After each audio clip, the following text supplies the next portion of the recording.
eto na mga kabanateros, INC or Iglesia ni Cristo ay talagang hindi nasusuportahan ang lineup ni Marcos Jr.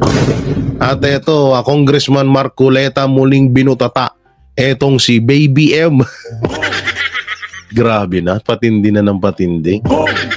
Wala na nga sa inyo ang KOJC. Wala na sa inyo ang Mindanao. Tapos wala pa sa inyo ang Iglesia ni Cristo. So ano yung sinasabi ng isang congressman na olats na ang mga manok ni PRRD? May isa kasing congressman na putak ng putak sa social media. Sa bawat interview sa kanya na olats na daw, olats na. Isa po ito sa mga bataan ni Tambi. Pero mamaya natin siya pag-uusapan, no? Alam nyo kahapon, nandun nga kami sa proclamation nandun po kami kahapon sa, tama ba? Proclamation ba? Doon sa sa Club Filipino, tama ba yung pangalan doon? So nandun kami at lahat ng mga kandidato ng lineup ng mga Duterte ay nakasalamuha po namin. Nandiyan po sila Senator Bato de la Rosa, Senator Bongo,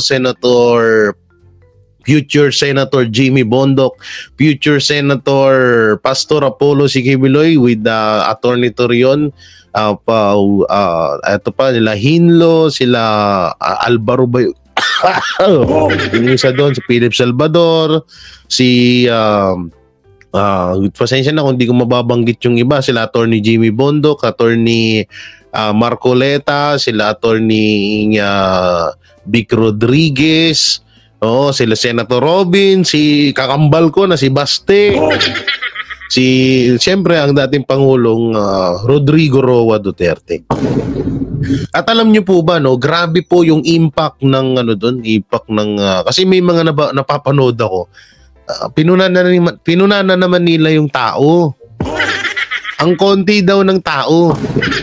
Sabi ko, siyempre ko konti lang, maliit lang naman talaga yung doon. Maliit lang naman talaga yung space nung lugar na yon. Siguro sabihin na natin mga 50 or nasa 100 yung tao na nandun sa loob. Pero yung nasa labas, ang dami pong tao doon. Baka yung sinasabi nila kasi yung mga nandun lang, alam nyo, bagay, mga fake news naman kayo. Dapat nga kayo yung pinapatawag ng Congress. So banda doon po sa labas, ang dami pa pong tao doon na hindi makapasok nga sa loob kasi nga limitado lamang ho yung ating doon yung lugar at sobrang liit lamang. Alam niyo naman ng mga Duterte, hindi naman niya mahilig sa bongga ng mga ganyang hindi naman katulad ng mga Marcos yan na akala mo dispedida na. Akala mo kung panalo na sila. Akala mo kung pag sobrang ingrande ang okasyon, hindi ho ganun, no? So yun, simple lang at ayun, napaka-organized ng nangyaring event at napakaganda din. Yun nga lang, nagutom lang ako. Wala, gutumin tayo Gutumin ng Banateros. At ayun, sobrang daming tao. Nandun pa rin ko sa labas. Ang pinakamarami. Sa totoo mas marami hong tao sa labas kaysa ho doon sa loob. Kaya yung nababalitaan nyo na, ay kukunti na lang sumusuporta sa mga Duterte. Kalokohan nyo. Para kang itong congressman na to. Yan yan. Yan sabi niya olats daw. Sabi nitong congressman na to, aminadong olats na ang manok ni Duterte, sabi ni Ortega. Olats na daw, aminadong olats. So, paano olats?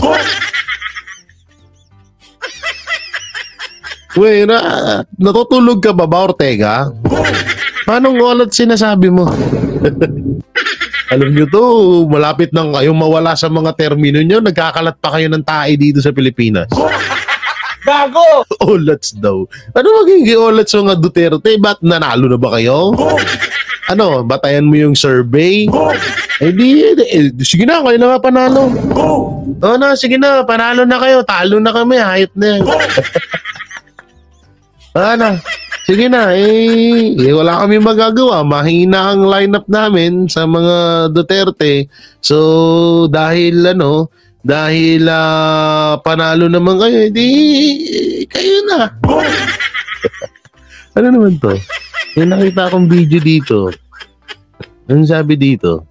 May nagpadala sa akin ng video pagkatapos ng proclamation rally ng mga kandidato ni Bongbong sa kanilang lugar sa Ilocos. Ano to? Panoorin nga natin to. Oh, maganda to ah. Play nga natin. Tanggalan natin ng sounds. Ano to? Naglalakad-lakad. Wala nang karisma sa sariling kababayan. May napanood akong video Wait lang, hanapin natin dito. May napanood akong video ni Marcos na hindi siya binabati. Alam ko nandito sa akin yun. Ito. Hanapin natin. Meron dito Ito ba yan? Ito. Tingnan nyo hindi. Hindi yan yun. Oo, ito. Dito, kitang-kita sa video, kaway siya ng kaway, mukha siyang tanga. Mukha siyang tanga, tapos hindi siya pinapansin ng tao. Ewan ko saan na yun. Nandito yun Ganit lang sana mahanap ko pa. Tingnan niya, saan ko ba nakita? Dito ba sa post ni Boss Dad? Grabe, sabi ko, hindi na siya pinapansin. Bakit? Nagtanong pa ako kung bakit Hindi na talaga siya. Kahit ano to? Nasaan na yun? Nawala na rito, hindi ko na makita. Hindi siya pinapansin ng tao. Sabi ko, kawawa naman si Marcos. Kahit man lang sana maging plastic kayo, pansinin nyo naman yung tao. Wait lang hanapin natin yung video na yun. Tuwang-tuwa ako doon sa video na yun hindi siya pinapansin kaway siya ng kaway, pero yung mga tao sa paligid, deadma. Deadma lang siya. Alam ko nandito yun Ewan ko lang kung makikita ko pa. Kung makikita ko pa yung video na yun, pero talagang sobrang ko, ano ba naman yan? Oo, sobrang so hindi ko siya makita, sobrang saan ko siya nailagay. Bakit hindi ko siya makita ng ganito kabilis, no? So dito na lang tayo, may isa akong nakita kasi dito na post na kung saan etong si parang eto po So eto po yung sampal kay Ortega. Na sabi niyang olats na daw olats na yung tawag dito, olats na yung kampo ng mga Duterte.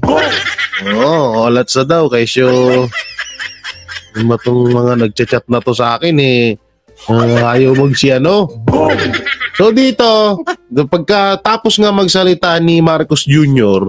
patungkol dun sa pinabili ng suka, ito po yung naging dating sa taong bayan. Ito po, hindi po ito edited, kahit puntahan nyo doon sa mga sa social media, tignan niyo po yung reaction at tignan niyo po yung heart. So ito po papakita natin ng malaki. Yan Grabe biruin mo 21k tawa. 1.6 yung like, tapos yung angry is 300. Meron pa po yan. Ito pa 81k yung tawa, 30k 3k yung like, tapos umabot na po ng 1,300 yung galit na taong bayan. Dito pa, ito pa malupit. ABS-CBN nandito 6.8k, tapos 1k yung like, tapos 900 yung galit. Kaya pala. So dito rin 7k sa Art TV. So grabe na to, 14k sa News 5. Grabe na talaga. So eto na nga yun. Kaya pala medyo na-alarma yung ibang mga kandidato dahil nga siguro naramdaman nila ay hindi to biro, alalahanin nyo ha. 2 presidente na ho ang naipanalo ng social media. Pangulong Duterte at si Marcos kung matatanda. Kaya hindi ho biro ito na magkaroon ka ng ganito ka pangit na ano sa taong bayan talagang kakabahan sila dito. Kaya pala ngayon todo paliwanag yung mga kandidato ni Marcos dahil nga sa mga ganito kasi ang lala nito 21K yung tumawa sa'yo at eto pinakamalala umabot ng 81K. Aba nako. Sobra to grabe to, talagang iyak ka dito. Pero mo 81K ang mawawala sa'yo, ang ayaw sa'yo. Hindi po ito fake news dahil pag pinuntahan nyo po yung ABS-CBN, yung post dun sa sinabi ni Marcos, yung post ng TV5, ng kung ano-anong mga network dyan, tignan nyo na lang yung reaction ng taong bayan at yung komento. Sasabihin nyo, mga trolls, anak mong teteng, check nyo na lang yung mga account. Oo, check na lang tayo ng mga account para para kung ano ba talaga yung totoo. Oo, para mas maganda. Samantalang dito na tayo. Eto na nga, ito yung kinakabahan ng mga kandidato ni Marcos. So tutusin ito, clip lang ito Clip lang tong papanood ko sa inyo. May pinaka full video tayong papanoorin, no? Pero ito clip lamang. Alam nyo nga, kapag kasi, ito yung kinaganda sa Pilipinas, na kapag inabuso mo ang isang relihiyon, is ramdam ng ibang relihiyon yan. At talagang nararamdaman na rin talaga siguro ng Iglesia ni Cristo na itong ginawa sa KOJC, dami nagchat-chat, na itong ginawa niyang kay OJC, uy, may tumatawag pa. Sino yan? Sino yung tumatawag? Nagbablog ako, oy!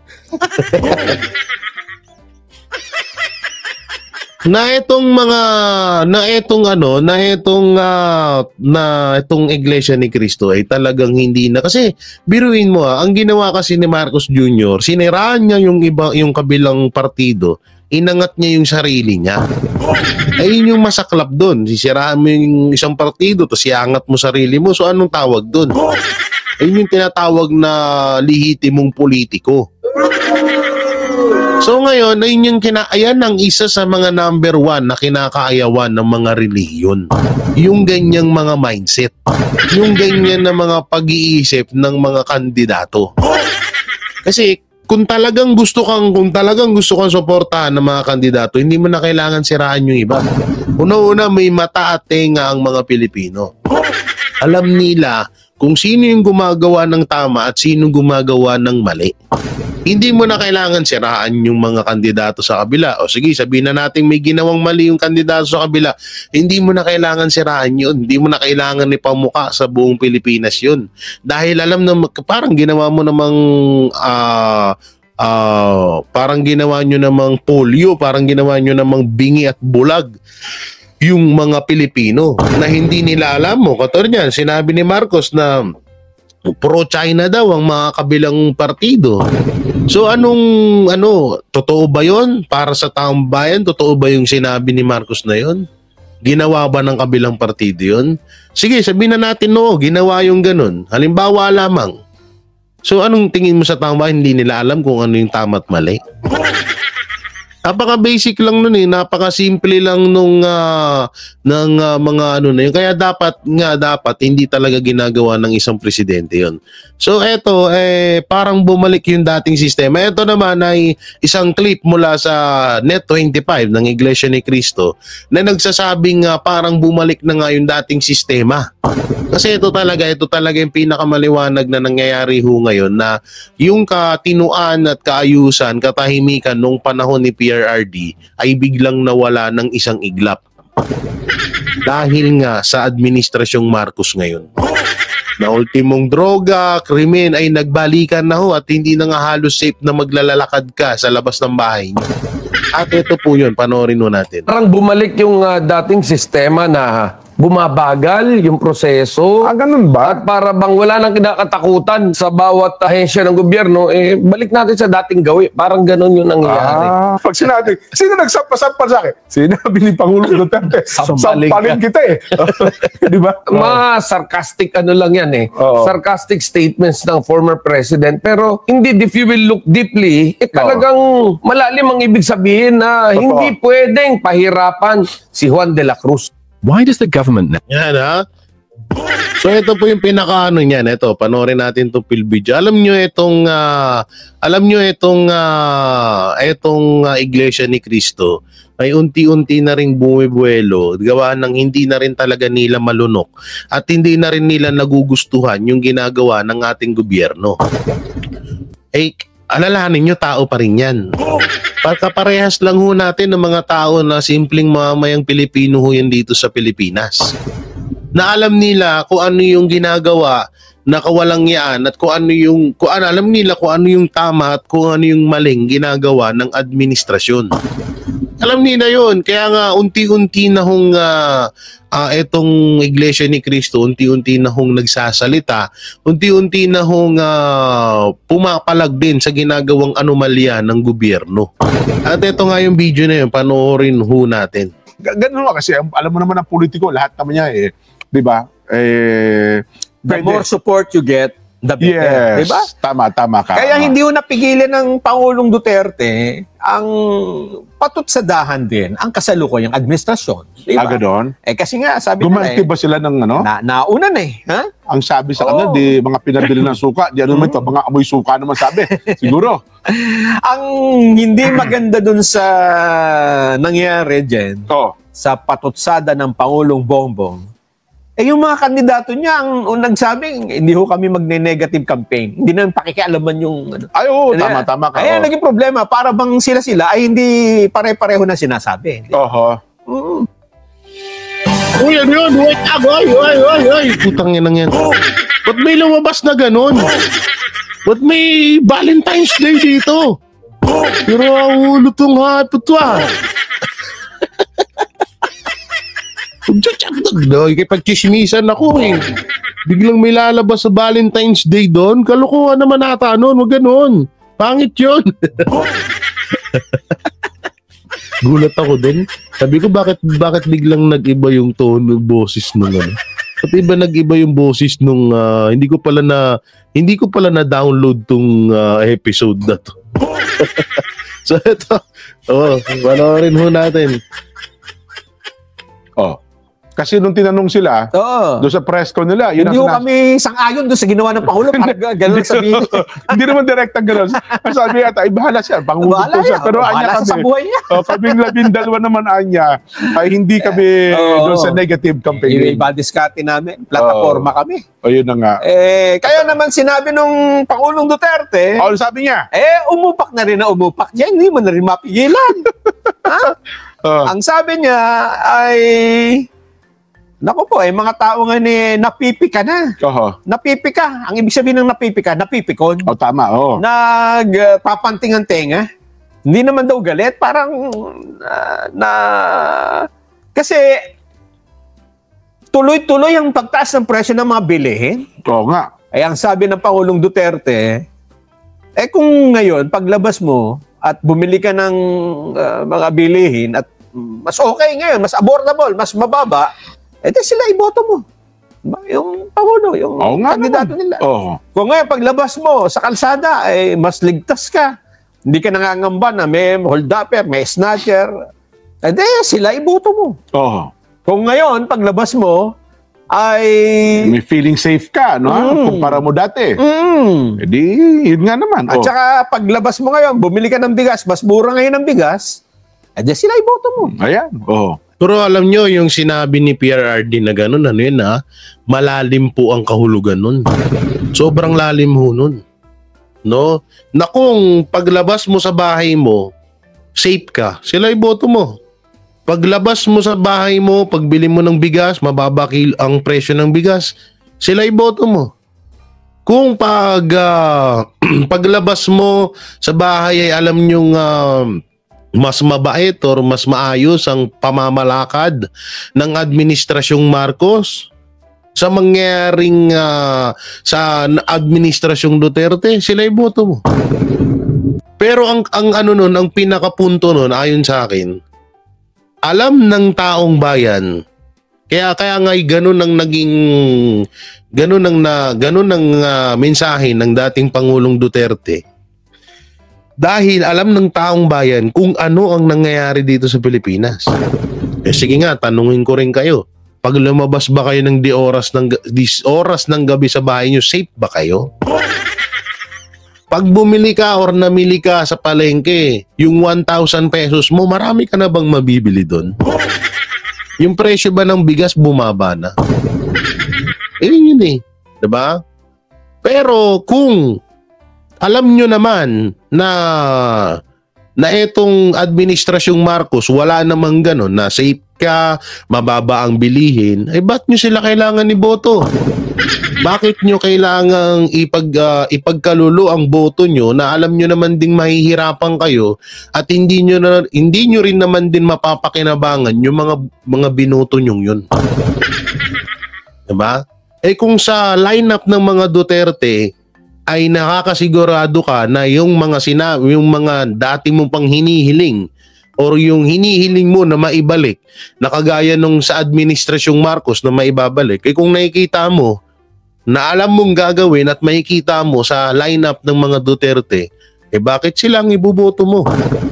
Kaya tama to, yung ng sinabi ni PRRD. Hindi ho yung pagbanat, no? Hindi po yung pagbanat, ayun po ay katanungan sa taong bayan. Totoo po yan, hindi yung pagbanat, hindi yung pagtuligsa sa mga, or hindi yung pagganti sa sinabi ni Marcos Jr. Hindi ganun yun. Yun ay katanungan sa taong bayan. Ngayon, ang ibig sabihin dito ni PRD is, hinahayaan niya na ang taong bayan ang magdesisyon. Hinahayaan niya ang taong bayan na magdesisyon kung kayo ba ay malaya ngayon? Kung kayo ba ay kampante ngayon? Kung kayo ba ay hindi hirap ngayon? So manggagaling ang gustong iparating ni PRD is taong bayan ang magdidesisyon kung sino ang iboboto nila. Napakaliwanag at napakaganda ho nung mensahe na yun ni PRRD. Tuloy. Eh pabaligtad, reverse. Ang ginawa naman ni Pangulong Duterte. Ay, hindi sinagot yung punto ng suka. Ang sumagot yung mga magsusuka. Yung nagbenta ng suka. Yung natuso ng suka. Natin yung bahagi. Meron ba? Oo, meron ba tayo? Kaya lang kasi may, di ba, Pangulong Duterte, meron mga hindi magaganda sinasabi, di ba? Ganoon. Hindi na natin isasama yun, ha? Sige. Kasi broadcast tayo, eh. Ha? Pinutol nata ni Natalie Pichi. Unless nakalimutan nyo, ha? Pakinggan natin. Yung dating Pangulong Duterte tungkol sa kanyang pagpapakilala sa kanyang mga kandidato. Ha? Pakinggan na natin. Ano ba sabi niya? So kagaya nitong bigas, which is really tumatama yan sa tiyan pati sa puso ng Pilipino, hindi niya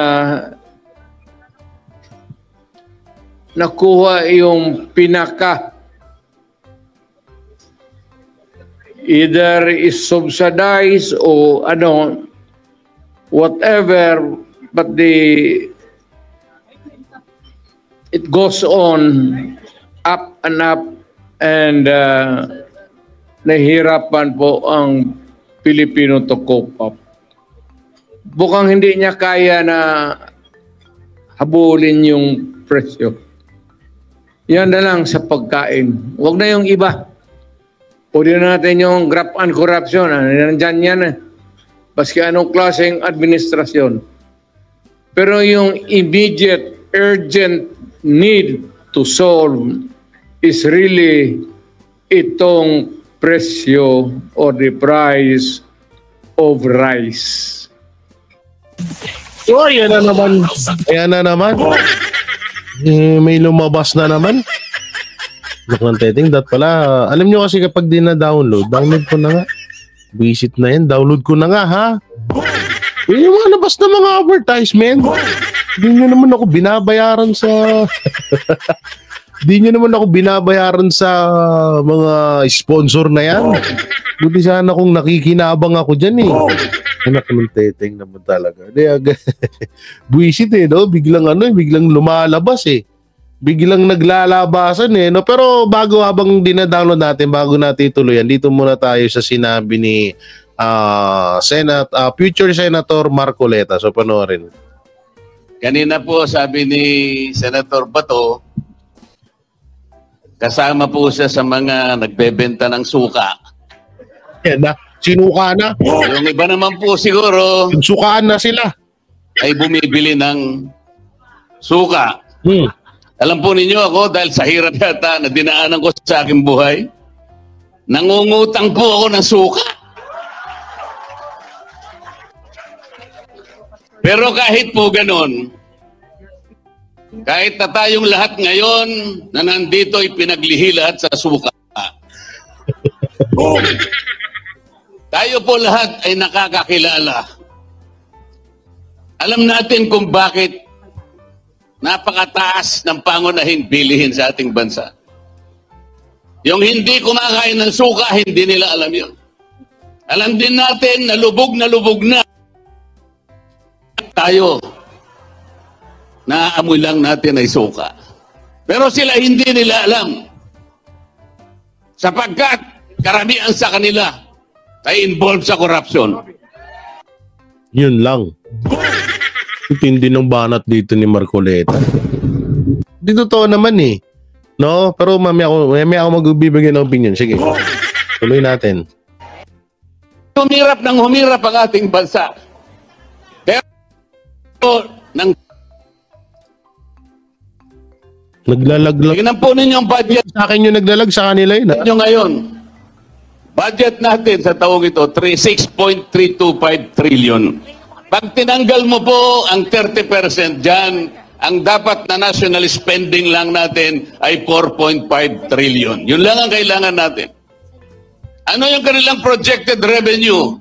4.8 trillion pesos. Alisin mo yung 30% na corruption, dapat 5.5 trillion yun. Sa mga tuwid, ang gross revenue natin, kung wala ang corruption, will be 5.5 trillion. National spending, walang corruption, 4.5 trillion. Meron tayong surplus na 1 trillion pesos. Baligtad ang nangyari. Ngayon po, ang ating deficit, projected deficit, 1.5 trillion pesos. Katumbas ng mangungutang tayo, 122 billion pesos per month. 4.2 billion pesos per day or 173 million. Bakit po hindi niya maintindihan yan? Bakit tayo po na ipinaglihilang sa suka ang nakakaintindi nito? Lalim nun. Napakalaki po ng problema at hamon na hinaharap ng ating bansa. Ang ginagawa nila ay para pag-awayin ang Pilipino. They impeach the Vice President even if there is no basis for it.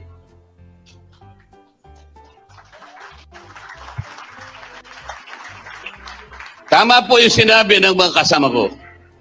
Nung pong nasa Cagayan de Oro kami, sinabi ko na, itaga mo ito sa bato, Senador.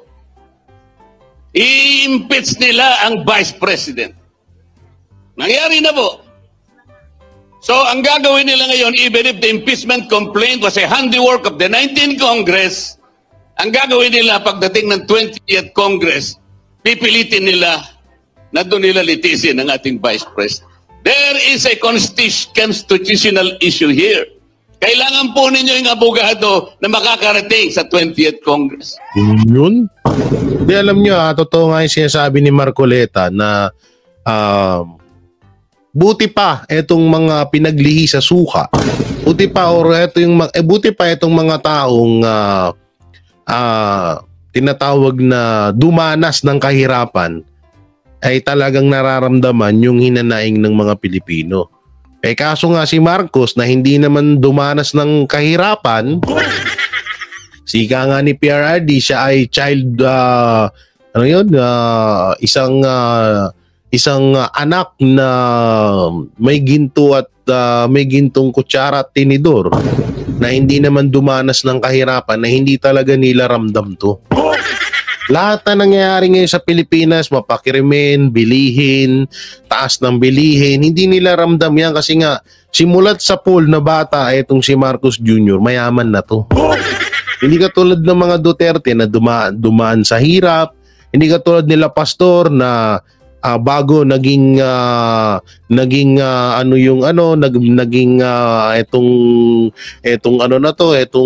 tawag dito, etong KOJC, bago maging sobrang daming member at naging maganda na samahan. Noon pa man maganda na samahan, ibig sabihin naging mayaman na samahan itong KOJC, dumanas talaga sila ng hirap. At ako ay isa rin po, ang Banateros, isa sa mga isa sa mga buhay na testigo. No, na talagang alam niyo yun, nung mga kinukwento nga sa amin at nandoon sa kanilang museum na kada ay kinakain lang nila kamuting kahoy, tanghalian, umagahan, pagdating sa gabihan doon lang sila nakakain ng karne or ng manok, ng isda, no? Pero tignan niyo yung nangyari ngayon, 'di ba? Kaya nga may isang sigaw ang mga KOJC member na nung panahon na naghihirap kami, nagdidildil kami ng asin, nanananghalian kami ng kamuting kahoy, ba't hindi nyo kami napansin? Ba't hindi nyo kami nakita noon? Ngayon na maayos na yung buhay at samahan namin dito, bigla nyo kaming sisilipin. Diba? So, ito yung pinupunto dito ni Congressman Marcoleta na maganda rin talaga yung mga taong pinaglihi sa suka, at least yun, dumanas ng kahirapan at hindi magiging korap sa gobyerno, hindi magiging korap na mga kandidato. So yan, mabalik tayo dun sa kaninang napag-usapan natin. Ito yung kaninang sa Iglesia ni Cristo na naputol dahil may dumating na ads. Ito, panoorin po natin. For the price of rice. Ayan. Ayun. Matinding yan, Jen. Matinding mensahe yan. Ha? Kasi kung ang mga tao ay nakapakinig niyan, at alam ko may nag-post dyan pinagtabi. Pinagkumpara? Oo, ilan ang nanood sa live feed noong kick-off. Katulad nung pinakita ko kanina, ha? No, katulad nung pinakita ko kanina, ang Iglesia ni Cristo po ang magpapatotoo kung ano ho yun, kung yun po ba ay fake or hindi. So ito, pakinggan mo natin. Ali, dyan sa Lawag. Okay. At ilan yung dito sa Club Pilipino. Okay. Lumilitaw. Parang dalawang noontime show dati, nagkasabay, anong nangyari? Ay, pakalayo ng agwat. Naku po. Ganun. Nasa 230,000 yung sa administrasyon. Okay. Dito kina Pangulong Duterte, mahigit yatang 1 milyon Naku po. O yan maliwanag na maliwanag. Baka sabihin nyo, pati yung iglesia naglolo ko. Baka sabihin nyo, fake news ang iglesia. Oo, meron akong pinost niyan sa sa YouTube. Meron akong pinost niyan sa YouTube mo kay Jake Ibarra. Ito. Worst. Ito. Ito po yun, no? Maliwanag na maliwanag. Kaya putulin muna natin ulit yan. Ito po yung sinasabi ko. Yan. Yan po yung sinasabi ng Iglesia ni Cristo na ito nga lang 50 kita mo, inangat pa kayo kahit papano ng iglesia. Sabi ng iglesia 250k daw. Pero dito, ang lumabas nga dito, yung mabot lang kayo ng 59k. Views. Samantalang sa mga Duterte, umabot ng 1.5 views. So, doon pa lang, panalo na kami. Ortega, asan na yung sinasabi mong lagapak at olat sang lineup ng mga Duterte? Anak ng teting ng mga Ortega, Dapat ikaw yung pinapatawag sa sa Congress. Ikaw yung fake news 1.3 million. 2 million kung hindi ako nagkakamali. Pero ako naman, hindi ko naman masasabi siguro na pwede nating ipagkumpara. Pagpatayan. Kasi hindi naman magkasabay yung araw at oras na yun eh. Yun nga. Di ba? Hindi, ano rin yun medyo puputulin ko yung sinasabi nung isa sa mga itong announcer, anchor. Hindi rin po yun, sir, kasi una-una ho at paulit-ulit ho namin sinasabi, dalawang naging pangulo na ho ang ipinanalo ng mainstream media. Ng social media. No, baka nakakalimot po tayo. Talagang hindi natin pwedeng baliwalain ang views sa mainstream media. Sabihin na sa media, sa social media. Sabihin na natin na 10% sabihin na natin na napapanood ng ibang mga lahi yan. Sige, ganun. Pero isipin nyo kung gaano kalaki yung agwat doon sa mga talagang tumangkilig sa video na yun. Diba? Kaya ako naniniwala ako na doon pa lang panalo na kami. Kaya lang siyempre, ibig sabihin nun, pagka nakita mo kasi ang isang tao na naka-live, Oo. panonoorin mo, di ba? Yun na nga yung pinupunto ko. So ibig sabihin, dahil nga walang interes ang taong bayan doon sa lineup ni Marcos at may interes ang taong bayan, baka nga ultimong baka nga ultimong mga supporters ng mga tansuan diyan, ng mga pulangaw diyan nanonood, baka doon pa sila nanood sa live ng para sa mga Duterte. Pero baka gusto ko pa talaga. Hindi, baka naman yung 200,000 kasi na curious kung paano sasagutin ng kabila. Kaya yung 200,000 nasimulan na eh. Mukhang tingnan ko nga. So sa madaling salita, parang hinikayat pa ng Administrasyong Marcos na suportahan nyo ang lineup ng mga Duterte. Gago! Sira ulo din itong dalawang anchor na to eh. Ang gagawin sa suka. Oo nga. Tingnan ko nga niya paano sagutin yung gano'n. Sa bagay. Maaari din namang yung mga supporter niya nanood din dun sa kabila. Diba? Kaya ang problema ngayon, Jen, may survey ngayon, di ba? Yun na nga. Before dito sa mga campaign rally na ito. Oo. Ngayon nakita na ng mga tao, Jen. Ito pala yung kandidato ng presidente. Dito pala si Pangulong Duterte. Yun ang sinasabi ko. Ito pala yung issue ng kabila. Ito pala yung kabila. Yun ang sinasabi ko. Magbabago-bago na yan. Healthy comparison. Yun ang sana, healthy comparison. Isip ngayon. Teka muna, mukhang mali yata ako nang nasagot sa survey.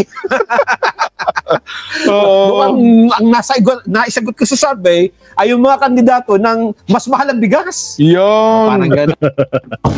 Ang galing din na iglesia, ang galing din nitong dalawang angkor may pitik silang pasimple Oo, may may pasimpleng pitik sila dito Di ba? Kasi kung yun nga, alam mo, Nason, ako, isa yun yung pagkakataon. Kung ang naging payag ng Pangulong Bongbong ay yung mataas na uri. Kung bakit ipinakita yung accomplishment, yung 12 nung kanyang partido. Ay, totoo yun. Kung halimbawa yun ang ginawa ni Marcos na, Erwin Tulfo, ganito ang mga nagawa ni Erwin Tulfo. Ganito, may mga ipinatayo si Erwin Tulfo na ganito. Si Lacson may ganito. Si Binay, maraming pinagawa si Binay na ganito, maraming proyekto. Si Soto, maraming tinulungan. Di sana maganda. Kaso, ewan ko ba baka sinaniban nata ng 13 demonyo si Marcos. Gago! Ay, nako po. Wala tayong magagawa. So, sabi ko nga, nasabi na nila yon, so nakatatak na sa isipan ng mga tao yun. Wala tayong mangyayari dyan. So, mangyayari dyan, eto na lang pinaka-katotohanan na panalo na kami. At eto partida, alam nyo anong partida? Lamang na lamang ho sa tinatawag na promotion etong side ng Marcos Jr. Etong side ng mga Marcos, nitong mga kandidato ng mga Marcos. Alam nyo kung bakit? Unang-una, nasa kanila ang mainstream media. Nasa kanila ang media na palaging nagpo-promote, palaging nagbabalita. Wala namang nagpo-promote halos sa mga kandidato ng mga Duterte. Hindi nga nila maibalita yung nangyari sa KOJC. Diba? So wala yon, hindi nila, doon pa lang lamang na sila. Pangalawa, sa survey, di umano, ayon sa panaginip ko, na medyo kinakalikot yung survey na yan. Oo, ginagamit na pang mind conditioning sa mga Pilipino. So doon lamang pa rin sila. So marami silang kalamangan na, marami silang lamang, hindi sa boto, hindi sa ano, marami silang promotion kaysa sa mga Duterte line na, pero ang kinakalabasan pa rin ay mas gugustuhin pa rin ng mga Pilipino yung lineup ng mga Duterte dahil nga yan kay Pangulong Rodrigo Roa Duterte. Dahil kung sabi nga nila, kung ang namumuno ay maayos din ng kung ang isang puno ay maayos din ang bunga niyan. Pero kung isang puno ay bulok din ang mga bunga niyan. Walang ano, ganun talaga ang totoong ang realidad. Kaya itong mga Pilipino at lalo na itong Iglesia ni Cristo ay talagang at lahat ng mga relihiyon dito sa Pilipinas, mas gugustuhin pa nila ng 1,000,000 beses na maging leader at maging pinuno ng bansa ang pamamalakad ng isang Duterte at lang mga nilalakad ng mga Duterte na mga kandidato. So yun, mga banateros, anong may kukomento nyo dun sa napag-usapan natin? Comment nyo lang po dyan sa baba. Siyempre, don't forget to like, share, comment, and subscribe sa ating YouTube channel. Paipindot na lang din po yung bell button para lagi tayong updated sa ating mga video araw-araw. So malapit na po ang kandidatura, ang ating eleksyon. Kaya tayo ay pumili ng maayos na kandidato at sana ay wag ho kayo magpadala sa pera at sa mga busilak na mga kataga ng mga politikong wala namang magagawa sa ating bayan. So wag niyo hayaan na masayang yung boto niyo. So yun, maraming salamat. Ingat po kayo palagi. God bless and peace and bye-bye. Yan ang Banateros, walang inuurungan. Pag tama palakpakan, pag mali ay babanatan.